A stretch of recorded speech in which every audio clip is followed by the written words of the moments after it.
May 1940, the world stood at the edge of chaos. In just a few weeks, France, the greatest military power in Europe, would crumble under the weight of Nazi steel. But the heart of that collapse beat in one place, a small town on the banks of the Meuse River, a town whose name became a symbol of disaster. Sedan. This is the story of how an entire army, proud, experienced, and heavily armed, fell apart in days. This is not just a story of tanks and planes. It's the story of confusion, arrogance, and the terrible cost of underestimating your enemy. Welcome to the Battle of Sedan, the anatomy of failure. It was early May 1940. The French army waited behind the mighty Maginot Line, a network of underground fortresses stretching along the German border. The generals were confident. They believed they had built an unbreakable wall. Across the border, however, Adolf Hitler was preparing something the world had never seen before, a bold, almost suicidal plan that would turn the war upside down. Instead of attacking the Maginot Line head-on, Hitler's generals, von Manstein, Guderian, and Rundstedt, proposed a daring move. A massive armored thrust through the dense Ardennes forest, a region the French considered impassable for tanks. The plan was called Sichelschnitt, the sickle cut. It would slice through Belgium, across the Meuse River at Sedan, and drive straight to the English Channel, cutting off Allied forces. But for now, in the French High Command, there was only calm confidence. General Maurice Gamelin, the aging commander of all French forces, believed the main German attack would come through central Belgium, just like in 1914. He ordered the best French and British divisions to move north, leaving Sedan, the vital point on the Meuse, dangerously weak. In Paris, newspapers still spoke of la guerre immobile, the phony war.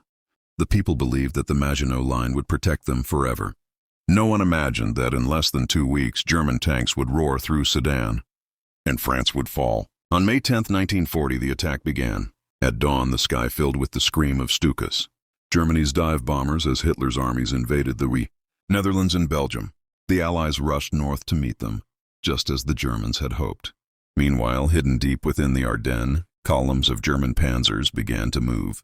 Nearly 135,000 vehicles, stretching for hundreds of kilometers, crawled through narrow forest roads, trucks, tanks, motorcycles, and fuel wagons. If the French Air Force had spotted them, the entire plan could have collapsed. But fog and poor coordination kept the skies quiet.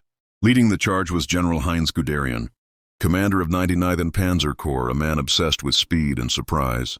His tanks, the Panzer III and Panzer IV, weren't the strongest or most armored, but they had something far more powerful: doctrine, the belief that mobility, shock, and communication could crush an enemy before he even knew what was happening. By May 12th, Guderian's spearhead reached the Meuse River near Sedan. In front of him lay the French 55th Infantry Division, mostly older reservists, poorly equipped and exhausted after weeks of marching. Behind them, the French High Command still believed Sedan was safe. They were wrong. The morning of May 13th dawned clear and still. Birdsong filled the air over Sedan. French soldiers stood by the riverbanks, smoking cigarettes, watching the calm water flow beneath the bridges. Then, at 7 a.m., the world exploded. Out of the eastern sky came the Stukas, nearly 300 dive bombers, screaming down at terrifying angles. Their sirens, the Jericho trumpets, howling like demons.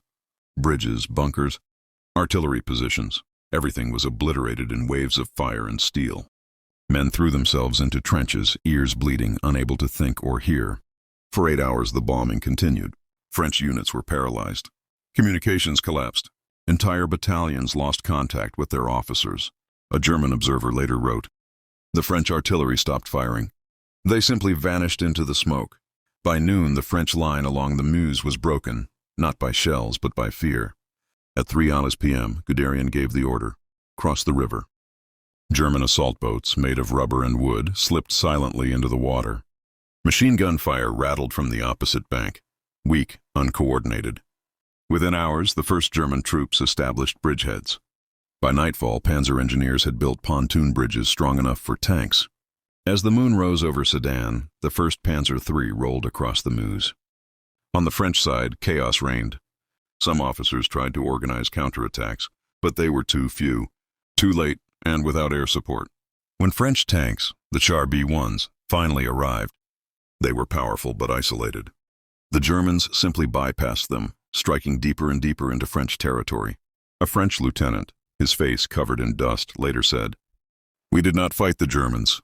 We fought confusion." By May 14th, the German bridgehead at Sedan was nearly 10 kilometers deep. French reinforcements arriving from the west were caught in endless traffic jams, refugees, trucks, and retreating soldiers blocking the roads. At 4 a.m., German Stukas attacked again, this time targeting the French counterattack columns. Columns of smoke rose miles into the sky.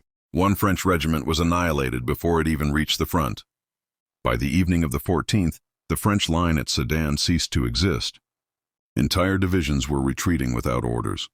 The unbreakable French army was broken, not by superior weapons, but by shock and speed. May 15, 1940, dawn. The smoke over Sedan had not yet cleared when the thunder of engines began again.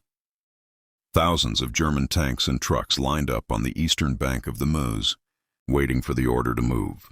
At exactly 6 a.m., General Heinz Guderian gave the signal.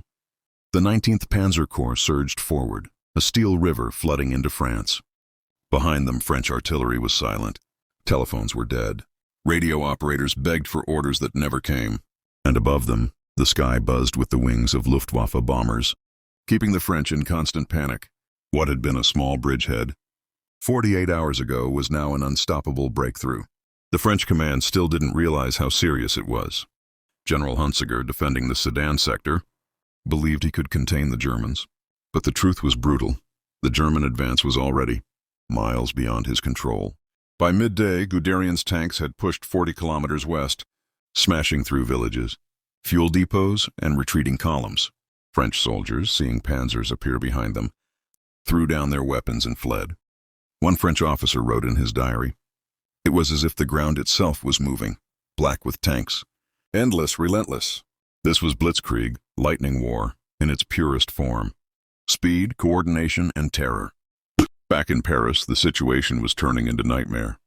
The French Prime Minister, Paul Reynaud, called the front lines again and again, desperate for good news. But every call brought silence or confusion.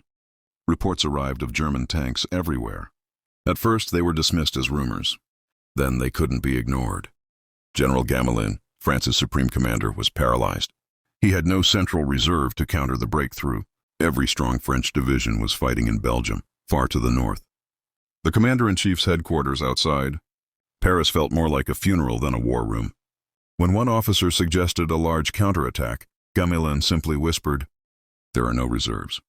That single sentence sealed the fate of France. By the evening of May 15th, the Germans had advanced nearly 60 kilometers beyond the Meuse. French radio operators in the rear could hear German tank engines approaching long before they saw them. Entire regiments surrendered without a fight. The French soldiers were not cowards. They were lost, leaderless, and cut off from orders. Their commanders were victims of a system frozen in the tactics of the last war, while the Germans were already fighting the next one. Sedan had seen disaster before. In 1870, during the Franco-Prussian War, Emperor Napoleon III had been surrounded and captured there. It was a national humiliation, one that burned deep in the French soul for 70 years. Now history was repeating itself. Only this time, the defeat was even faster and more total. At Guderian's command post, excitement filled the air. His radio crackled with reports. Bridgehead expanding. Enemy retreating west. Roads open toward the channel. But above all, one phrase echoed, "Keine Gegenwehr," no resistance. Guderian wanted to push all the way to the sea, trapping the British and French armies in Belgium. But his superiors hesitated. They feared he was moving too fast, that his flanks would be exposed. Guderian argued fiercely with von Kleist and Rundstedt, demanding freedom to move. At one point, when ordered to halt, he simply replied, his gamble would define the war in the West. As the Germans advanced, the French front completely dissolved. Refugees, thousands of them, flooded the roads. Old men, women, children, wagons piled with furniture and livestock, all fleeing west.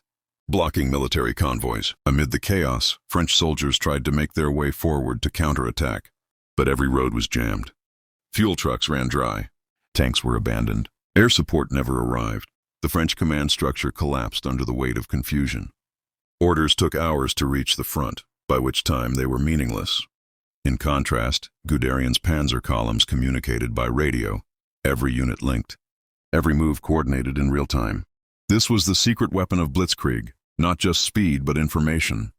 By May 16th, the Germans had captured Stuka, a vital village near Sedan. After brutal back-and-forth fighting, French tanks fought with immense courage. The Char B-1s destroyed dozens of German vehicles, but they were isolated, without infantry or air cover. A German officer later said, "The French tanks were magnificent, but they fought alone." And in modern war, fighting alone meant dying alone. While Sedan burned, the main Allied armies, including the British Expeditionary Force, were still engaged in Belgium, fighting a phantom enemy.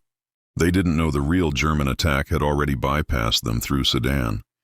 By the time they realized it, it was too late. The panzers had already cut across northern France, racing toward Amiens and the Channel coast. The entire Allied front was about to be trapped in a massive encirclement, the Dunkirk pocket. Everything began at Sedan. The failure there was not just military, it was psychological. The French army lost its confidence. Generals stopped believing they could win, and once that faith was gone, the rest followed. So why did Sedan fall? Historians still debate it, but the truth lies in a deadly combination of arrogance, misjudgment, and outdated thinking. The French had the numbers, the equipment, and even better tanks, but their command structure was built for 1918, not 1940. Their radio systems were primitive, their doctrine was defensive, and their leadership cautious, aging, and slow, could not adapt to the chaos of modern war. On May 18th, German soldiers stood proudly over the ruins of Sedan. The Meuse River, once a line of defense, now served as a highway for panzers. Guderian's gamble had paid off. The French front was shattered beyond repair. As his tanks roared west, one officer turned to him and said, "General, this is a victory that will be remembered forever." And it was. But it was also a warning, a glimpse of a new kind of war, one built on speed, fear, and total coordination. The kind of war that would soon consume all of Europe. In the end, Sedan was more than just a battle. It was a lesson in how nations fall, not because they are weak, but because they fail to understand how the world has changed. The fields of Sedan are quiet now. Grass grows over the bunkers, and the river runs clear again. But beneath that silence lies the echo of May 1940. The roar of Stukas, the cry of soldiers, and the sound of a nation collapsing in disbelief. Sedan was not just the fall of a town. It was the fall of an idea, the belief that old walls could stop new wars.